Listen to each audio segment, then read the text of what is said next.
جابرا بالرزكانم أويك من أمير عرزتاني بكم أويك أمير لخزمتنا بياني بكم إن شاء الله تعالى أويك أخوي تعالى أفرمي إن الشيطان لكم عدو شيطان دجمني إيوي دجمني راستقيني إيوي شيطان دجمني راستقيني إيوي إيما أمرو مسلمان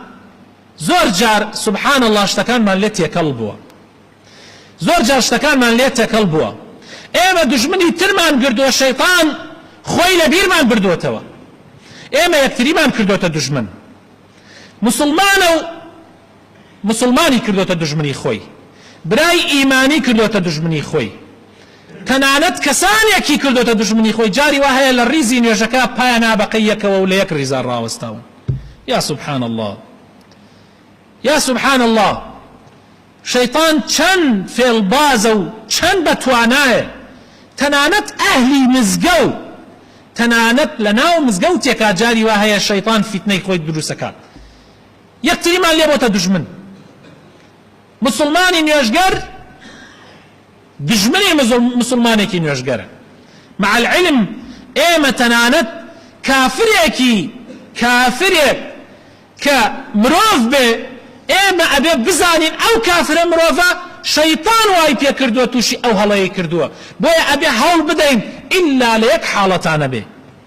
ليك حالتانا بي لحالتي بربركانيا وجهادو دجمنايتيانا بي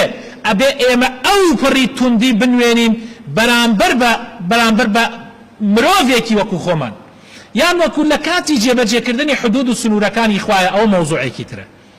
اجينا حتى برامبر بكافريش ايما لكاتي بانقوازا لكاتيك غيري جهاد نابي زور تندبين نابي زور تندبين خواهي تعالى فيرمان اكا ابي زور نرم بين چونك او مروف الشيطان هلي خلطان دوا اگر ايما هولي لقلاب دين ايهينين والريزي ايمان داران ايهينين والريزي دجمناني شيطان بس شيطان كردوتي دوستي خوي بويا خواهي تعالى تأكيد لسر اواكا افرمي لا يستوي الحسنة والسيئة قد شاك كردن وكو خرافة كردن نية ادفع بالتي هي احسن تو دائما شاكبك قد شاكو خرافة وكو يك نية بالرزانم قد شاكو خرافة وكو يك نية اما خومان اخلطينين جاري واحد عليه او واعكا قابل مني شوابكم قد شاكو خرافة وكو يك نية دائما تو شاكب بخشا دائما تو شاكبك فإذا الذي بينك وبينه عداوة أو كسيك شيطان توانيتي لبيني تو أو عداوة يدروسك وخويل بيتان بواتوا فإذا الذي بينك وبينه عداوة كأنه ولي حميد أو كسابية الدوستي نزيكي تو أقر راسكي أقر نيتت باكي توا أتواني ددسي شيطان بيدزي توا شيطان دزويتي بني آدم ونويكي آدم لويك نوي باوك آدم أبيتو هوي للشيطان بيدزي توا لشيطان لا دري كي توا للريزي شيطان كان دري كي توا إما برانبر كافر أبي وابين أي برانبر برايكي مسلمان من كلناو مزقوتايا لقل معنايا وكو إما الله لا إله إلا الله وكو إما رو لقبلأك وكو إما بيانش فرزين يجاكاني أداءك وكو إما بير لحلال وحرام أكاتوا آخر بچی بیانویک بچی پاساویک تو اعلانی دجمنایتی و اعلانی عداوتی لقلاءکی آخر چی پاساویک اما لما قورترا چی شتیک لا اله الا الله قورترا چی شتیک لا پیغمبری خواص الله وسلم فرمي هر کس شایت من بیره بلا لا اله الا الله ربك لقبلي ايما لكاتين يجكانا ووكو ايما سربرين سربر يعني حيوان وكو ايما سربر او برامانو هرچي لسر ايما لسر اميشو برامبر يكتري حق وحقوق من هي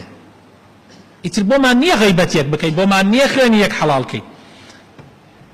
جاء شيطان دج من الراس تقينك ايما انما يدعو حزبه شيطان هلا دا حزبك بو خوي دروسكا حزبي شيطان يتر حزبي شيطان خويك حزب نيه حزبي شيطان يتر هر كومالك كبقسي شيطان بكن كبكا ونصفي وريزي شيطان كان هو أدا حزبكي خوي كوب كاتوا ليكونوا من أصحاب السعير خوي جهنمية حزك حركيش لقال يا بيبي خات جهنم شيطان حزك جماعتي خوي زوركا بويا أبي إيمي مسلمان أقامان ليبي خوي تعالى قليمان ليكا لسورة كهف قليمان ليكا لآية بنجاب بيمان أفرمي أفتتخذونه وذريته أولياء من دوني آخر مسلمانا بني آدم معقولة إيه وبرون شيطاننا وكان شيطان حزبكي شيطان بكن بدوس خوشويستان لمن دولتان خاتوا آخر معقولة أتشيت عقلتانك شيطانك قراري دجمنايتي داوة حتى أو رجاء دنيا أو لقلتانا دجمن بيو لقل خويا بتان باتنا أقري جهنم معقولة إيه أو أكن بدوستو أو أكن أو نوكي أو أكن بدوستو خوشويسي خوتانو لمن دولتان خاتوا أفتتخذونه وذريته أولياء من دوني وهم لكم عدو أو دجمني راستقينك إيوية بئس للظالمين بدلا براستي أو كسانستم كارن وخرابترين هل بجاردني أو ظالمانتاني كاللجاتي خوا شيطان أكن بأولياء لجاتي مسلمان ذريتك شيطان أكن بأولياء أوانيك دور الأخوا أوانيك أوي خرابنا به أوان نايكن أوي تشاك به أوان ليدورن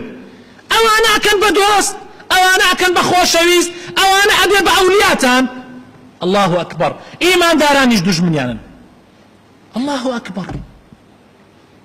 براسي أوان استمكارن وبئس للظالمين بدلا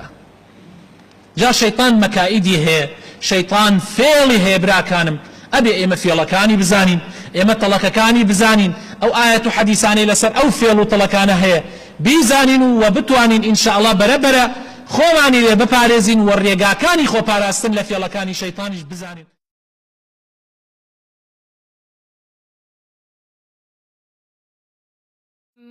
ألم تر كيف ضرب الله مثلا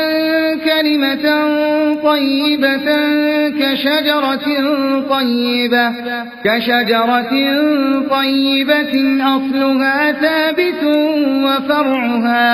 وفرعها في السماء